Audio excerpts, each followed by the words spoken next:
U là gì? Và dấu U này là không phải là hoại tử đông như thế này đâu đấy nhá, mà đây là còn lại hình bóng ma của tế bào, tức là hình dáng của tế bào. Cái này chúng ta biết hết rồi.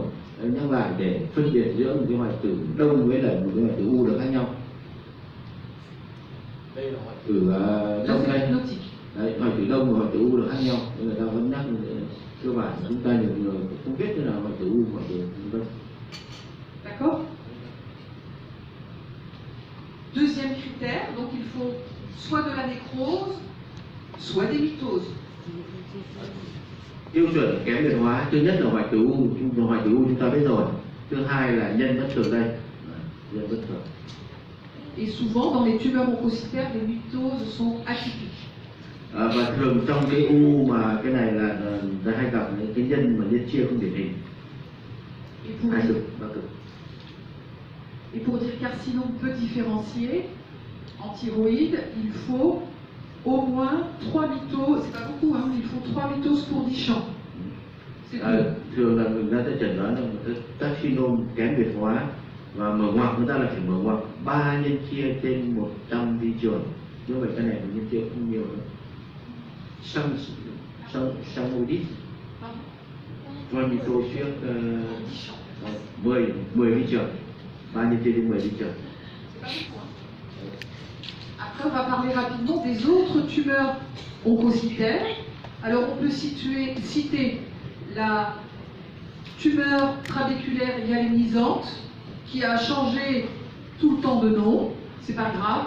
C'est une tumeur presque bénigne. Một cái u khác của u tế bào ưu toan thì chúng ta phải biết đấy là một cái u tuyến thể bè và có hyalin hóa và nó thay đổi theo bao nhiêu năm, từ năm 87 đến 04, 15, 17 thì không thay đổi. Đây là u lành tính, đấy chắc chắn là u lành tính rồi, mặc dù qua rất nhiều lần. Le diagnostic différentiel, c'est le carcinome papillaire. Vous voyez, les noyaux sont presque pareils. C'est très difficile de faire la cái này thì dễ thôi, phải chẩn đoán phân biệt cái u này với lại cái carcinome thể nhú, dựa vào vì cái nhân có vẻ hơi giống không giống, nên nó không có cái đặc điểm của cái nhú. Après, il faut se méfier parce que dans la thyroïde, on a parfois des parathyroïdes. Bây giờ chúng ta nói đến cái này có lẽ hình như ít gặp không nhỉ, đúng không? U của cận giáp, carcinome của u của cận giáp mà tiếp tế bào ưu toan, có. Okay. Et les parathyroïdes peuvent être oncocytaires. Ici, vous avez, pardon. Oh là là, oh là là, oh là là. Ici, vous avez une tumeur de la parathyroïde oncocytaire. C'était un adénome oncocytaire. Đây là cái u của adenome, u tuyến của tuyến cận giáp mà tiếp tế bào ưu toan. Impossible de faire la différence avec une tumeur primitivement thyroïdienne sur le plan HES. Trên tiêu bản HE không phân biệt được cái này với lại cái u tuyến của tế bào ưu toan của tuyến giáp, vì hai cái nguồn gốc khác nhau, cái cận giáp và cái là giáp thì không phân biệt được trên tiêu bản HE. Le meilleur critère pour faire la différence, il est clinique et biologique. C'est-à-dire que les tumeurs parathyroïdiennes, elles donnent toujours une hyperparathyroïdie. Alors on peut doser la parathyroïde dans le sang, mais plus facile, on peut doser la calcémie. Cái này không phân biệt được. Le calcium. Như vậy là cái này chỉ phân biệt bằng lâm sàng tức là nó tăng canxi máu, đấy, vân vân. Đấy, tức là có những cái hoạt động của tuyến cận giáp, đấy, tăng canxi máu để mất xương loãng vân vân. Đấy, chứ còn trên HE không phân biệt được hai cái với nhau. D'accord. Donc la conclusion. Le carcinome oncocytaire n'existait plus, mais il vient de renaître. Et je vous ai dit que j'en pensais plus du mal, que c'est pas un bon terme. Về để kết luận cho phần này ấy, thì thứ nhất chúng ta biết được cái thuật ngữ là u tế bào ưu toan là cái gì. On dit carcinome papillaire oncocytaire seulement si les noyaux sont papillaires. Chúng ta bị chẩn đoán một cái carcinome nhú mà tiếp tế bào ưu toan dựa vào nhân của nhú, nhân của tế bào của carcinome nhú. Les tumeurs vésiculaires oncocytaires sont rares, mais elles sont souvent malignes et parfois multifocales.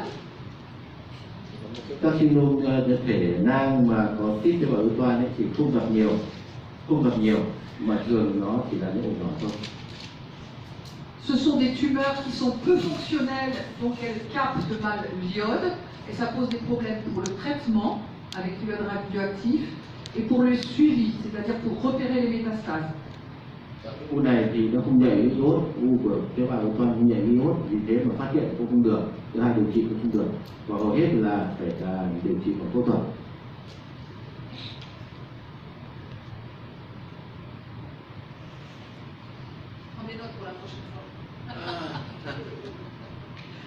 Après, l'accumulation de mitochondries est très lente, donc il n'y a pas de carcinome anaplasique oncocytaire.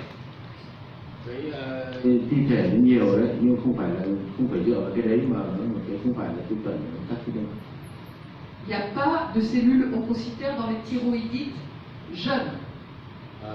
Một cái điều nữa là không bao giờ gặp cái u này, u tế bào ưu toan này trong một cái viêm tuyến giáp của người trẻ, không gặp bao giờ, không gặp. Đấy. Sur le plan cytologique, puisque les cellules oncocytaires sont peu cohésives, les cytologies sont souvent très riches. Et donc on fait souvent des diagnostics de faux positifs de tumeurs. Do cái đặc điểm đây là cái u mà nó rất là dễ bị tổn thương, vì thế mà một là đừng nhầm với cái chuyện, thứ hai là trong quá trình chọc hút ấy, thì đừng nhầm với cái chuyện giàu tế bào, đừng nhầm vậy. Voilà.